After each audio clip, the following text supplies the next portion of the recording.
I quit work. I had a deep sense that I was off track in my life. I'd raised a family, I'd had a successful career, and I felt like I had had enough. I had earned enough and done enough at that point for myself and my family that I decided that the Lord pushed me to want to help other people. I quit work and went back to school at the age of 55. Because we don't really learn much in life through success. We learn much in life through failure and how we react to failure. There's a different life for you waiting.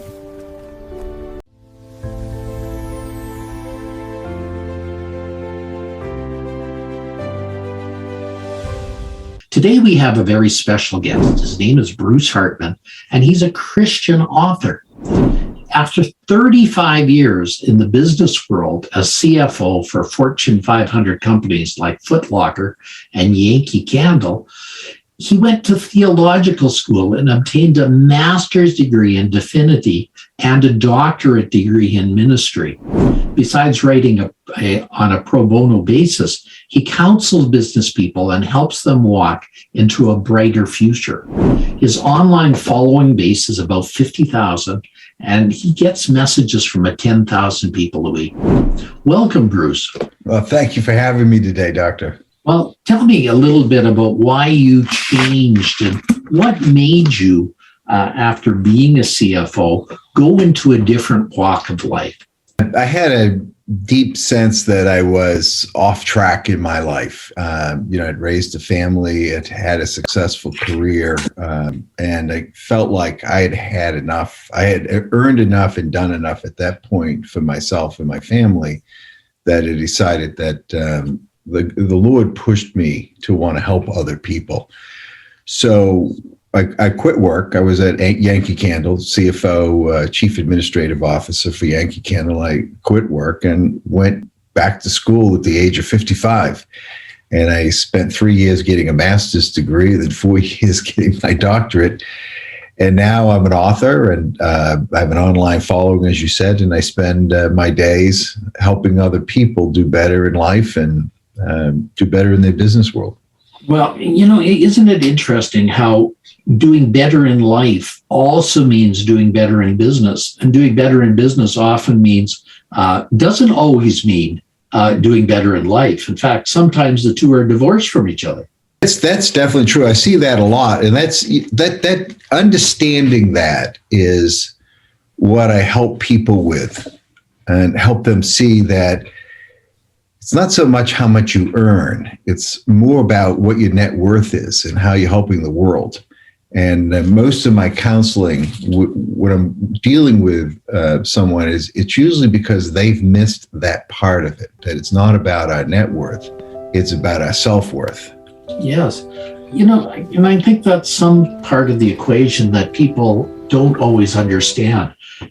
People can make a lot in business, but somehow they sometimes do not get the idea of self-worth. They sometimes divorce themselves about it. Can you maybe elaborate a little bit on that? Yeah, I mean, one of the things that Jesus said was you can't serve two masters. You can't serve money and the right thing to do would follow God. You can't do both of those because you'll be a slave to one and you'll despise the other. And that's really the essence of life. And there's plenty of great examples of people who have done well in life, but not done well with their self-worth. Bernie Madoff being a good example.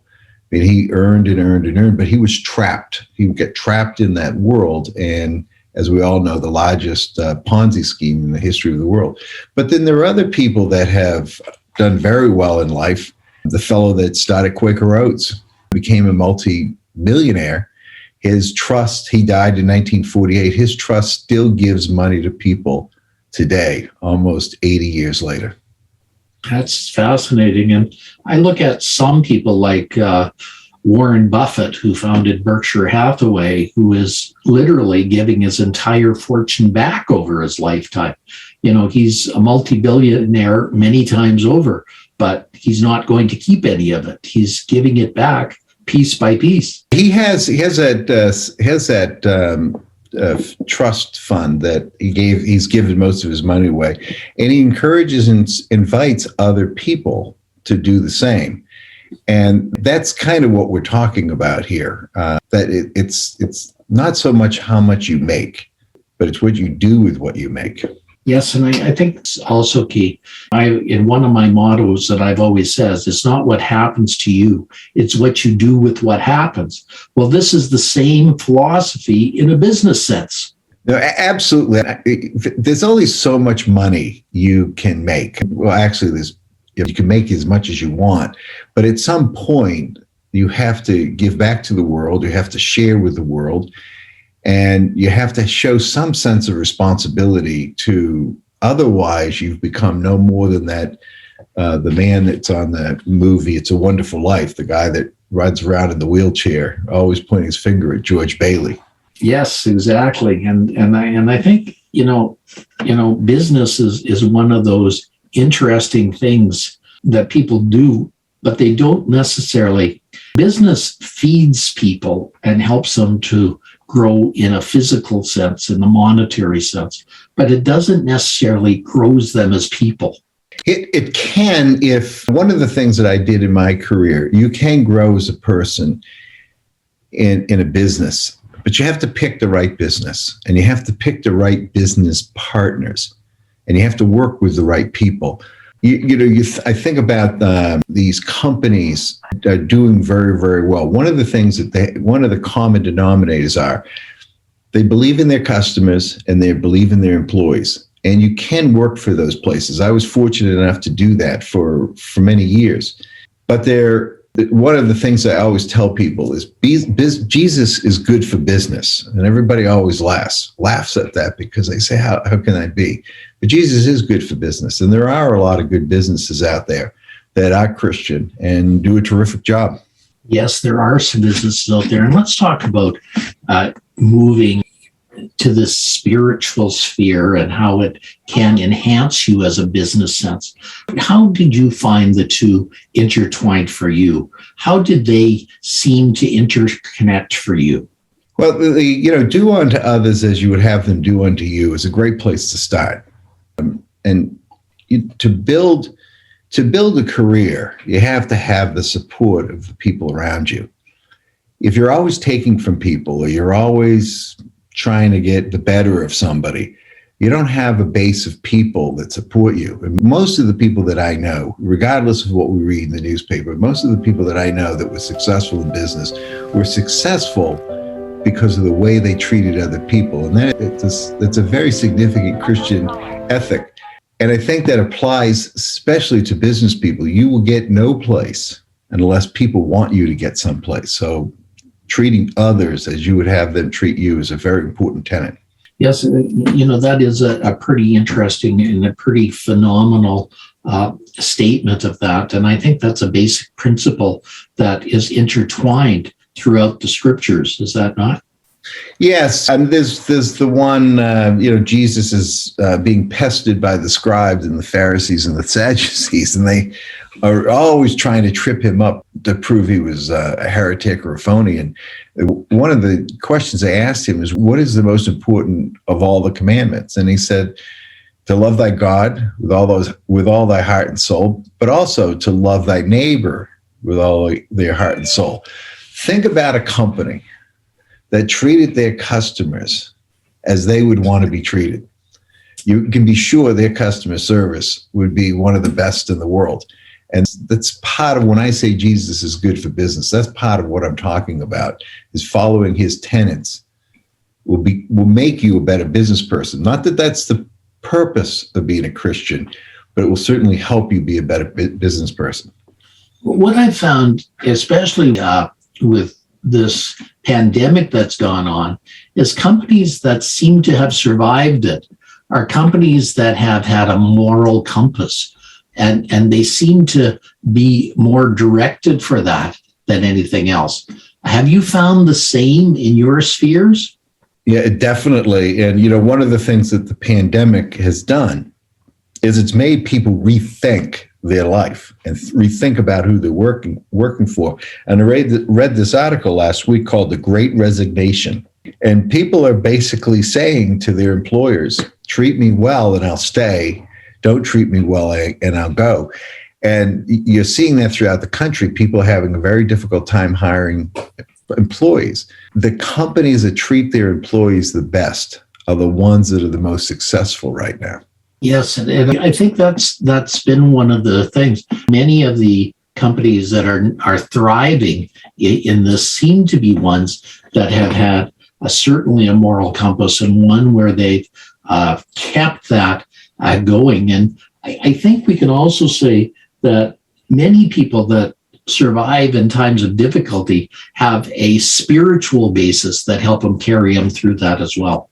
Yes, the deeper you are, the more resilient you're going to be. The more you tap into your spiritual side, the easier it's going to be for you to handle disappointment. Because we don't really learn much in life through success. We learn much in life through failure and how we react to failure. And it's the people that don't have a deep spiritual base that have a very difficult time when when the inevitable period of disappointment occurs in your life.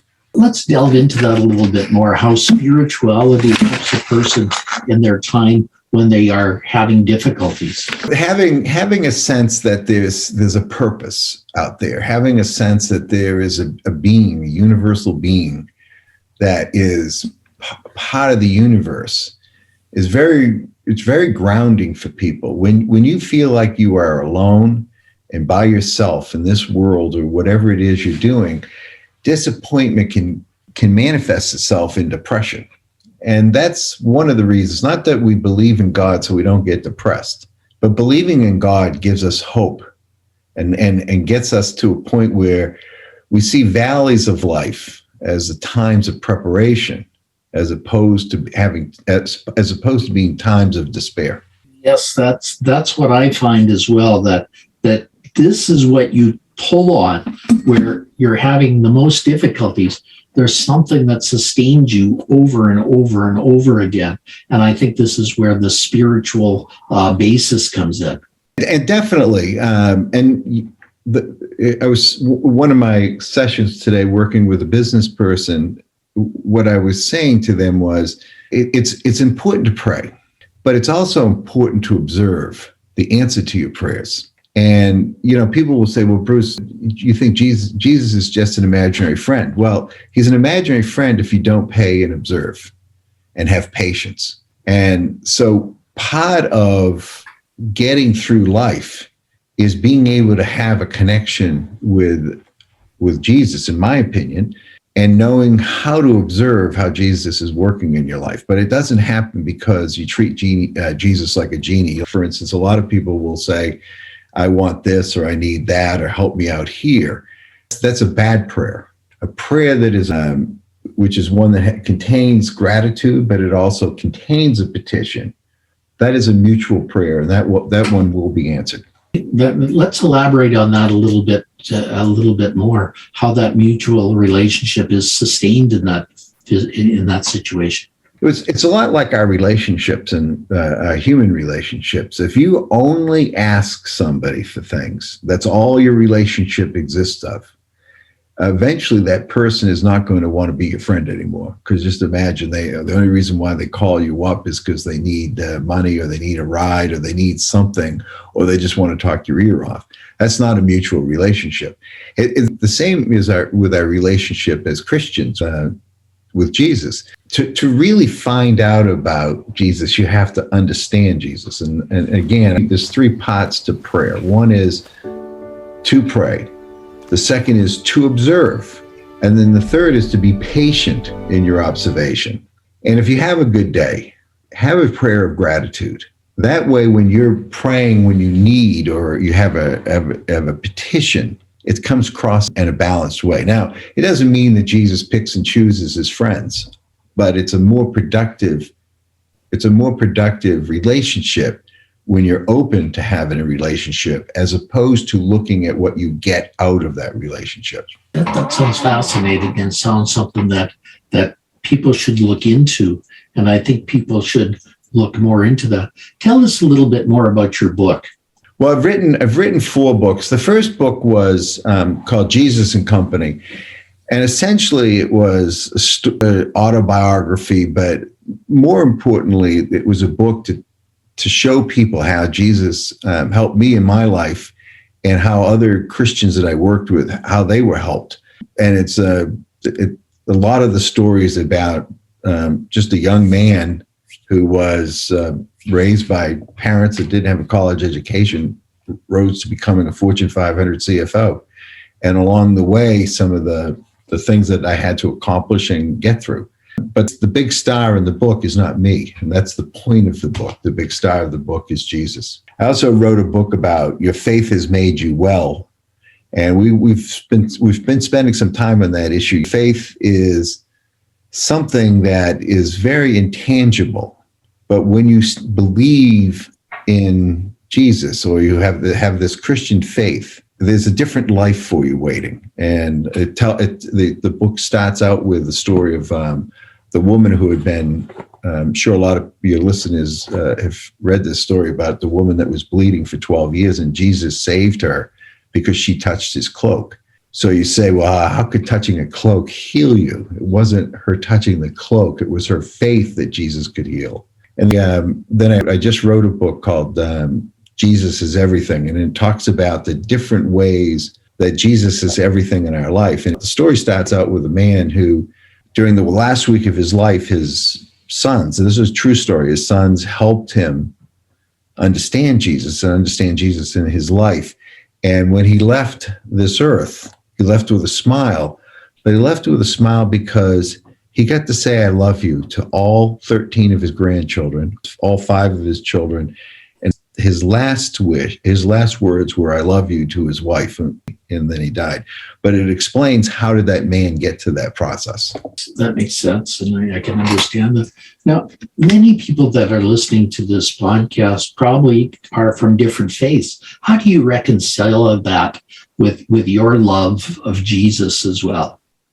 So I see the which, if you want to call it, if we want to make this interfaith, there's a supreme being, if we will. I see how I connect through that. I connect through my faith as a Christian. A lot of people don't know, but Muslims, Judaism, and Christianity all have the same human originator in the Abraham. And it surprises people when I tell them that. Most people say, now, how can that be? Because of the disagreements between the 3 religions. But fact of the matter is, if you've read the Bible, and you don't have to go that far in it, you'll see that that's exactly what it says. So interfaith is about everybody understanding that we all work with God through different methods and different means. And because I'm a Christian doesn't mean I am the only way to have this relationship. And I know for some of my Christian brothers, they may think that that's heretical that I just said that, but we don't know. And I'm not here to judge. Yes, and I think that's what I'd like everybody to get from this podcast is I'm not trying to alienate people as well. I want them to deepen their faith in what they believe. And I think that's the important thing here, and to use this as a time to help sustain them and grow them in a more mature way. And so, I was at a church once, and my wife is a wonderful woman, twice, maybe 4 times as nice as me. We were listening to a pastor talk to folks, and the message was, if you're not a Christian, you're not worthy. And I don't think that's the message of Jesus Christ. For instance, Mahatma Gandhi, he was once quoted, why don't you like Christians? And he says, I like Jesus, it's just the Christians I don't like. And I think that summarizes how we should all feel. I can't imagine Jesus walking the earth and telling people, because you don't believe in me, you're going to go to hell. I think instead Jesus would try to just make his case and love the person. And people that don't hear that message really haven't read any of the 4 Gospels with an open heart, with an open mind and a loving heart. Yes, I think that's what people have to realize is they have to do this. I've I have some deep friends that are Muslims. I have some deep friends that are Hindus. I have some deep friends that are Buddhists, and each of them have their own faith, but each of them believe in a being that's a supreme being that helps people in their times of need. And we're taught as Christians that we pray to the Lord through Jesus Christ, and I believe that, and that's what I do. But what I've learned within my faith is I don't know everything, and that each day the Lord teaches me something different. But I have learned this: I'm not to judge, I'm to forgive. I'm not to hate, I'm to love. And I think that's the biggest thing I take out of Christianity. Yes. Well, we're getting close to our time, sir. Is there a way people can get in touch with you? Yes, I have a website, www.brucelhartman.com. And certainly I always accept emails at bhartman12345@gmail.com. Well, thank you, Bruce, for being here today. Ladies and gentlemen, I give you Bruce Hartman, a person that is trying to make a difference in the world. And if you like this episode, please press you like on this, and please put some comments down so we can share this with the world. Thank you, Bruce. Thank you for your time today. Thank you, Dr. Lycka, and you have a pleasant day. Have a fantastic day. Thank you.